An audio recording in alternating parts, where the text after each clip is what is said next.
сендермен қанталапай ойын ойнайтын боламыз. Сендер асықпен ойналатын қандай ойын түрлерін білесіңдер? Ату, сосын қанталапай. Қазақ халқында асықпен ойналатын ойынның түрлері өте көп екен, я? Соның бірі қанталапай ойыны. Қанталапай ойынында мына менің қолымда не көріп тұрсыңдар, балалар? Асық. Жарайсыңдар, балалар. Осы асықтың жатыс түрлерінің түрлері өте көп екен, я, балалар? Осылайынан түссе асық, міне көріп тұрсыңдар ма? Осылайынан түссе бүк екен, балалар. Осылайынан түссе шық екен. Осылайынан түссе алшы. Осылайынан түссе тәйке екен. Көрдіңдер ма? Біз сендермен бірге қанталапай ойын ойнайтын боламыз. Қанталапай ойынының шарты, мына көптеген асықтардың ішінде бір түйір қызыл асық болады екен, балалар. Міне хан асығы деп аталады. Көрдіңдер ма? Бұл асық басқа асықтардан ерекшеленіп тұрады. Көрдіңдер ма? Түсі қызыл түстес.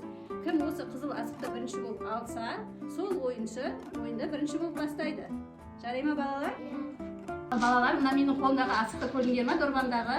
Қазір мен осы асықтарды шашқан кезде сендер талапайлап асықты теріп аласыңдар. Қызыл асық кімге түссе, сол ойыншы ойынды бірінші болып бастайды. Жарай ма? Талапай-ау талапай, басталды ойын. Алақай!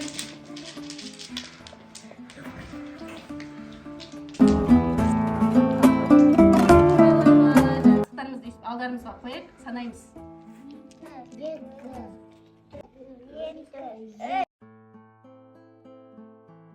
Әрсен бастайды. Ал баста, адам.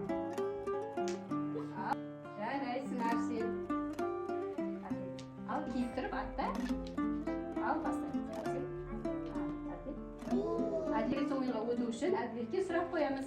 Әділет біздің мемлекеттік рәміздеріміздің тудың түсі қандай?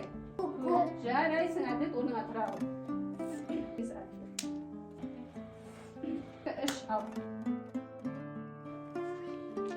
Ал Бибіханды келесі ойынға өту үшін жұмбақ жасаған Бибіхан саған жарай ма? Өзі үлкен жануар, үстінде екі тауы бар. Ол не? Жарайсың, Бибіхан, сен келесі ойынға өттің.